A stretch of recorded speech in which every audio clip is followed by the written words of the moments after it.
വീണ്ടും തുടർഭരണം വേണോ? കഴിഞ്ഞ 10 വർഷം എന്താണ് നമ്മൾ കണ്ടത്? വാഗ്ദാനങ്ങൾ വലുതായിരുന്നു, പക്ഷേ ജനങ്ങളുടെ ജീവിതം മാറിയോ? കടം കുത്തനെ ഉയർന്നു, വിലക്കയറ്റം സാധാരണക്കാരൻ്റെ നടുവിടിച്ചു, തൊഴിലില്ലാതെ യുവാക്കൾ നിരാശയിലാണ്. സർക്കാരിൻ്റെ PR വർക്കിൽ മാത്രം തിളങ്ങി നിൽക്കുന്ന ഒരു ഭരണമാണ് കേരളത്തിൽ നടക്കുന്നത്. കേരളത്തിലെ ജനജീവിതത്തിൻ്റെ യാഥാർത്ഥ്യങ്ങൾ വേറെയാണ്. ഇനി വീണ്ടും ഇതേ ഭരണം വേണോ, അല്ലെങ്കിൽ മാറ്റത്തിനായുള്ള സമയം വന്നോ? ചിന്തിക്കുക, തീരുമാനിക്കുക. ജനങ്ങൾ പ്രതികരിക്കുന്നു. പിണറായി വിജയൻ കയറിയിട്ട് ഇവിടെ ആർക്കും ഒന്നും തന്നില്ല.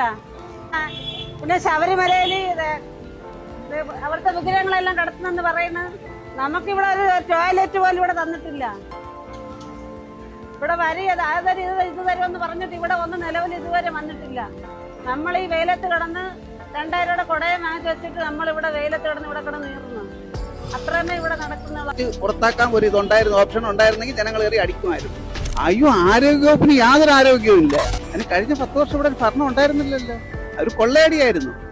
ഒരു ക്യാപ്റ്റനും അവരുടെ സംഘവും ചേർന്ന് കേരളത്തിലെ ജനങ്ങളെ ഞെക്കി പിഴിയുകയായിരുന്നു. അപ്പൊ അതുകൊണ്ട് ഇനി തീർച്ചയായിട്ടും ഈ കൊള്ളക്കാരന്മാരെ മാറ്റിയിട്ട് ഒരു പുതിയൊരു നല്ലൊരു ഇതുണ്ടാവും. കഴിഞ്ഞ 10 വർഷത്തിനകത്ത് ഈ സർക്കാർ സാധാരണ ജനങ്ങൾക്ക് വേണ്ടി ചെയ്ത ഒരു നല്ല കാര്യം പറഞ്ഞാൽ മതി. ഒരു മാറ്റം ഉണ്ടാവണം. സ്ത്രീകളെ സംബന്ധിച്ചുള്ള അടുക്കളയിൽ ഒരു മാറ്റം വരണം. ഭക്ഷ്യവസാധനങ്ങൾക്ക് വില കുറയണം. 2016 ഈ സർക്കാർ അധികാരത്തിൽ വരുമ്പോൾ 1 കിലോ വെളിച്ചെണ്ണ 62 രൂപയായിരുന്നു. ഇന്നത് 5 ഇരട്ടിയായി. അങ്ങനെ ഭക്ഷ്യവസാധനങ്ങളുടെ വില തന്നെ 10 ഇരട്ടി 15 ഇരട്ടി അങ്ങനെ വർദ്ധിച്ചു പോകുന്നു. പക്ഷേ ഈ മന്ത്രിമാർക്കോ ജനപ്രതിനിധികൾക്കോ ഈ വില വർധന ബാധകമല്ല. കാരണം ഇവർക്കെല്ലാം ഫ്രീ ആണ്. മനസ്സിലായില്ലേ? അപ്പം അതുകൊണ്ട് തീർച്ചയായിട്ടും ഒരു മാറ്റം ജനങ്ങൾ എന്നെ ആഗ്രഹിക്കുന്നു. മനസ്സിലായില്ലേ? ഇവനെയൊക്കെ അടിച്ച് പുറത്താക്കാൻ ഒരു ഇതുണ്ടായിരുന്നു, ഓപ്ഷൻ ഉണ്ടായിരുന്നെങ്കിൽ ജനങ്ങൾ കയറി അടിക്കുമായിരുന്നു. അയ്യോ, ആരോഗ്യവകുപ്പിന് യാതൊരു ആരോഗ്യവും ഇല്ല. മനസ്സിലായില്ലേ? ഇടത് കൈ ഒടിഞ്ഞ ആൾ ചെന്ന് കഴിഞ്ഞാൽ വലത് കൈയിൽ വെച്ചു കൊടുക്കും. പിന്നെ ഓരോ കത്രിക വയറ്റിൽ വെച്ചു കൊടുക്കും, ഒരു സൗജന്യമായിട്ട്. മനസ്സിലായില്ലേ?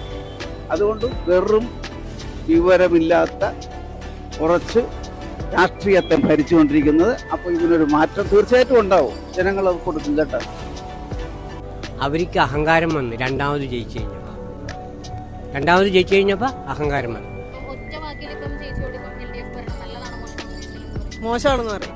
എൻ്റെ അഭിപ്രായം ഇപ്പോൾ 2 വർഷം 2 ഇതായാലും 5 ഇനിയും നമ്മൾ LDF ആയി കഴിഞ്ഞാൽ അവർക്ക് ആ ഒരു യൂസ്ഡ് ആവും. അവരുടെ കാര്യങ്ങളിൽ തുടർഭരണം വേണ്ട എന്നുള്ളൊരു കൺസെപ്റ്റാണ്. പ്രോപ്പറായിട്ടുള്ളൊരു നമ്മളൊരു കംപ്ലൈൻറ്റ് കൊടുത്തു കഴിഞ്ഞാൽ പ്രോപ്പറായിട്ട് നമുക്കൊരു സൊല്യൂഷൻ കിട്ടുന്നില്ല. ആൾക്കാർക്ക് കുറച്ച് മറ്റേ ഈ കൊറോണ ടൈമിൽ കുറച്ച് പാക്കറ്റും ഇതൊക്കെ പാടെ കൊടുത്തിട്ട് കിറ്റ് കൊടുത്തിട്ട് രണ്ടാമത് പോലെ മറ്റാണ് ഇതായി.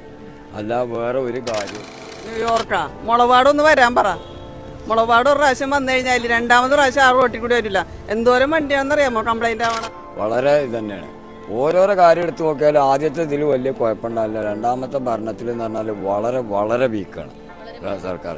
ഞാനും ഫസ്റ്റ് തന്നെ ആ പാർട്ടിക്ക് വോട്ട് ചെയ്ത ആളാണ്. ഞാൻ മാർക്സിസ്റ്റിന് 90 പഞ്ചായത്ത് തെരഞ്ഞെടുപ്പിൽ വോട്ട് ചെയ്ത മനസ്സിലായത്. പക്ഷേ ഇപ്പോൾ പറഞ്ഞിട്ട് എന്താ കാര്യം? അവരെന്ന് പറഞ്ഞാൽ അവരെ ആൾക്കാർക്ക് മാത്രം ഇല്ല അനുകൂലമില്ല ഇതിൻ്റെ മാതിരിയാണ്. ബാക്കിയൊക്കെ വളരെ മോശമാണ്. പാവപ്പെട്ട കഴുത്തിന് ഇടണമെന്ന് വെച്ച് അത്രയും പറഞ്ഞാൽ പോരെ. ഇതിക്കൊണ്ട് അതാണ് വികസനം. പറയണ ഒരു സാധനമില്ല. എന്തെന്നാണ് ശ്രദ്ധയപ്പെട്ടേക്കണത്? എല്ലാത്തിനും പൈസ കൊടുക്കില്ലല്ലേ. കുറെ മദ്യം കൊണ്ടെന്ന് വെച്ചിട്ടുണ്ട്. ആർക്കാൻ അരി കൊടുക്കുന്നതിന് പോലെ മദ്യം കൊടുക്കുന്നു. അരിക്കൊക്കെ എല്ലാത്തിനും പൈസ കൂടുന്നുണ്ട്. വികസനം എന്ന് പറഞ്ഞാല് ഇപ്പം എനിക്ക് ശ്രദ്ധയിൽപ്പെട്ടത് എന്ന് വെച്ചാൽ ഇവിടെ നമ്മുടെ ഇവിടങ്ങളിൽ അങ്ങനെ വില കൂടുതലാണ്. എല്ലാ സാധനങ്ങൾക്കും വില ഇങ്ങനെ കൂടിക്കൊണ്ടിരിക്കണേന് ഓരോ കാര്യങ്ങൾക്ക്. നമ്മുടെ വിലക്കയറ്റമാണ് കൂടുതലാണ്. വികസനമായിട്ടൊന്നും പറയാനില്ല. വിലക്കയറ്റമാണ് എല്ലാത്തിനും. വില കൂടുതലാണ്. നമ്മൾ സാധാരണക്കാർക്ക് ജീവിക്കാൻ പറ്റാത്ത ഒരു സിറ്റുവേഷനാണ് ഇവിടെ വന്നേക്കണേ. ഒന്നും തന്നെ കാണുന്നില്ല. ഒന്നുമില്ല. അതായത് നമ്മളെപ്പോലെ അത്താഴപ്പള്ളിക്കാർ ഒന്നും കൂടി പട്ടിണിയാക്കി തന്നു. അതാണ് നമ്മുടെ വികസനം. നമ്മൾ വിശപ്പ് എത്ര സഹിക്കാൻ പറ്റും അത്രയ്ക്ക് സഹിക്കണം. എല്ലാത്തിനും തോന്നിയ ദിവസം കാണിച്ചുകൊണ്ടിരിക്കുന്നത്. ഉള്ളവന്മാർക്ക് ലാഭിച്ച് ഇല്ലാത്തവരും പിന്നെയും പോയിക്കൊണ്ടിരിക്കുന്നത്. അതായത് ഇപ്പോഴത്തെ മുഖ്യമന്ത്രി അവൻ്റെ രോഗം മാറാണ്ട് നേരെ അമേരിക്കയിൽ ജർമ്മനിലേക്ക് പോകും. ഞങ്ങൾ പോയിട്ട് സർക്കാർ ആശുപത്രി ക്യൂ നിന്നിട്ട് മരുന്ന് പോലും കിട്ടുന്നില്ല. ഒന്നും ശ്രദ്ധയിൽപ്പെട്ടിട്ടില്ല. എനിക്കൊന്നും ബോധ്യപ്പെട്ടല്ല. ഞാൻ LDF ഇഷ്ടപ്പെടുന്ന ഒരാളാണ്. പക്ഷേ ഉണ്ടല്ല, മുഖ്യമന്ത്രിയായിട്ട് പിണറായി വിജയൻ എനിക്ക് ഒട്ടും താല്പര്യമില്ലാത്ത ഒരാളാണ്. കാരണം LDF വന്നതിനാൽ പിന്നെ ഒരുപാട് വികസനം ഉണ്ടാവുമെന്ന് നമ്മൾ പറഞ്ഞിട്ടുണ്ട്. പക്ഷെ ഒരു വികസനവും മര്യാദക്ക് പൂർത്തീകരിച്ച് കേരളത്തിൽ കണ്ടല്ലേ ഇപ്പൊ ഒരു പൊടിയിടല് ആ അത്ര മാത്രമാണ്. പക്ഷേ